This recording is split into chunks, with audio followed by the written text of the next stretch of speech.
அம்மா இந்த மாசம் என் பங்கு கொண்டு போய் சாமி படத்துக்கு மேல வைடா. எண்ணி பார்த்துட்டு நீயே வைய.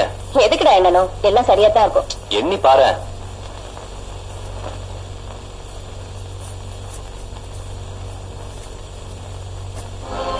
என்னடா இது 400 ரூபாய் தான் இருக்கு. அம்மா வழக்கமா 800 ரூபாய் கொடுப்பேன் எனக்கும் உமாவுக்கும். இப்பதான் உமா பாம்பே போயிட்டல்ல பிரசவத்துக்காக. அந்த செலவு இங்க மிச்சம் தானே, அதனாலதான் 400 ரூபாய். இது ஏன் செலவுக்கு? டேய் வீட்டுக்கு தலைச்சம் புள்ளடா நீ. தலைக்கு இவ்வளவுதான் நீயே கணக்கு பார்த்தா வீடு எப்படி முன்னேற முடியும்? எதுக்கு ஒரு கணக்கு வேணா? சரிடா, ஒரு குழந்தை வயத்துல 10 மாசம் இருக்கணுங்கிறதான் கணக்கு. நீ 10 மாசம் 13 நாள் இருந்த சுமக்கலையா? கணக்கு முடிஞ்சு போச்சுன்னு கீழே இறக்கி வச்சுட்டேன். கோதாவரி, உன்னை கல்யாணம் பண்ணிக்கிட்டனால இன்னைக்கு ஒரு நாள் தாண்டி கொஞ்சம் புத்திசாலித்தனமா பேசிருக்க.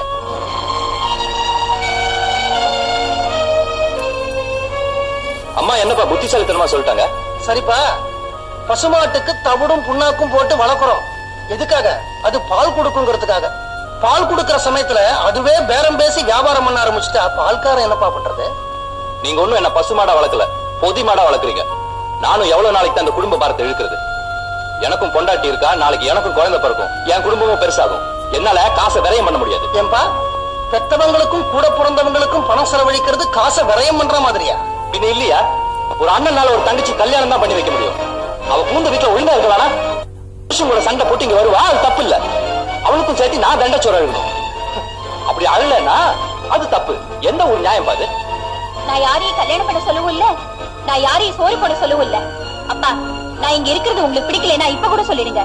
நான் வெளியில போய் ஹோட்டல்ல தங்கிக்கிறேன்.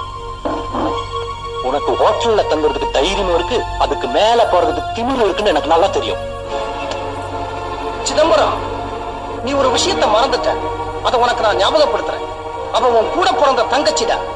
கண்டவனோட கண்ட நேரத்துல கண்ட இடத்துக்கு போயிருக்கா. அது நான் சொல்லல, அவ புருஷன் சொல்ற, அவர் மாமனார் வேற சொல்றாரு. அதனாலதான் தள்ளி வச்சிருக்காங்க. இப்ப வாழா வெட்டியா உட்காந்து மேகசின் படிச்சுட்டு இருக்கா. என்ன போய் குத்தம் சொல்றீங்க? போதும்பா, போதும். நீ கொடுத்த பணமே போதும். முதல்ல இடத்த காலி பண்ணு. நான் இந்த வீட்டுக்கு மூத்த பையன்.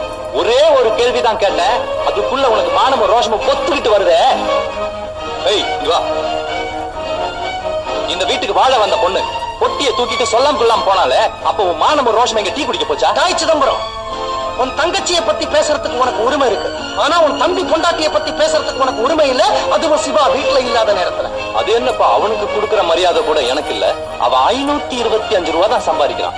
நான் 1725 ரூபா சம்பாதிக்கிறேன். That is 1725. Is it? Yes. கொஞ்சம் உள்ள போமா.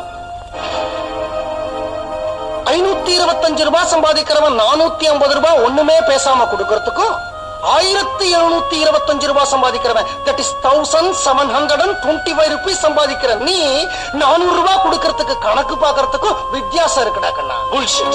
டை சிதம்பரம், உன்ன மாதிரியே நான் சிவாவையும் படிக்க வச்சிருந்தேன்னா அவனும் இன்னைக்கு கை நிறைய சம்பாதிச்சுக்கிட்டு இருப்பான். உங்களை யார் அவனை படிக்க வைக்க வேண்டாம்னாங்க? 2 பேரை படிக்க வைக்கிறதுக்கு எனக்கு அன்னைக்கு நிதி வசதி பத்தலப்பா. அதனால உன்னை படிக்க வச்சேன், அவனை பணயமா வச்சேன். உன்னை கருப்பு கவுன் மாட்டி அழகு பார்க்க அவனுக்கு காக்கி யூனிஃபார்ம் மாட்டினேன். நீ டிகிரி வாங்குறதுக்கு அவன் கையில டிகிரி கிளாத்த கொடுத்தேன். உன்னை காலேஜுக்கு அனுப்பினேன், அவனை கேரேஜுக்கு அனுப்பினேன். சிவா தங்கண்டா, அவனை புரிஞ்சுக்காதவங்க யாரும் உருப்படவே மாட்டாங்க. அதெல்லாம் சும்மா.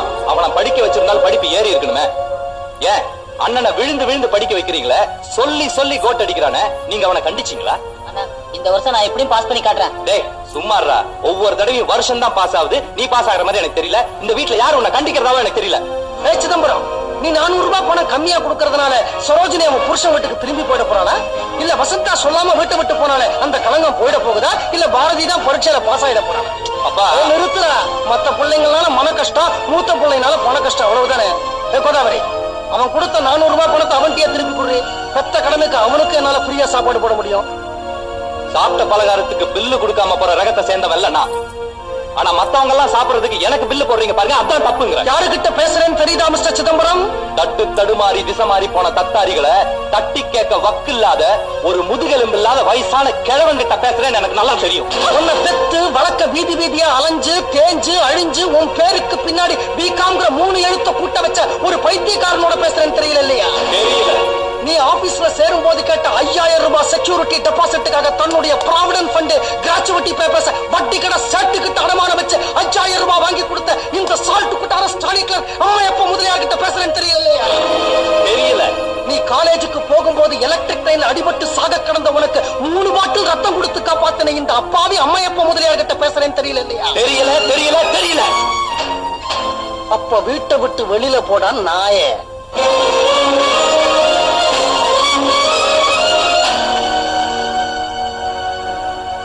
மிஸ்டர் அம்மையப்பன், உங்க ஓடுகாலி பொண்ணு கல்யாணத்துக்காக என் ஆபீஸ்ல இருந்து நான் கடனா வாங்கி கொடுத்த 18,000 ரூபாய் பணத்தை வட்டியோட எண்ணி கீழே வைங்க. அடுத்த நிமிஷமே உங்க வீட்டை விட்டு வெளியே போறேன்.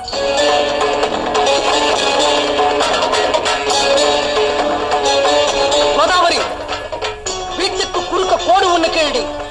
அண்ணி சீதைக்காக லட்சுமணன் போட்ட கோட்டை விட சக்தி வாய்ந்த கோடா இருக்கணும். மிஸ்டர் சிதம்பரம், உடைஞ்ச உள்ளங்களுக்கு நடுவுல வேலை தேவையில்லை. அந்த கோடே போதும். என்ன பெத்த தாய் மேல சத்தியமா சொல்றேன். நானும் சரி, எனக்கு உண்மையா பிறந்தவங்களும் சரி, அந்த கோட்டை தாண்டி அந்த பக்கம் வரமாட்டோம். நீங்களும் வரக்கூடாது. நான் என் பொண்ணு கல்யாணத்துக்காக உங்ககிட்ட இருந்து வாங்கின 18,000 ரூபாய் பணத்தை இன்னும் ஒரே வருஷத்துல என் தலைய அடமானம் வச்சாவது திருப்பி கொடுத்துறேன் சார். அது வரைக்கும் நான் செத்தா கூட நீங்க என்ன பார்க்க கூடாது. எனக்கு கொல்லி போடக்கூடாது. எனக்கு தவசம் பண்ணக்கூடாது. Get lost.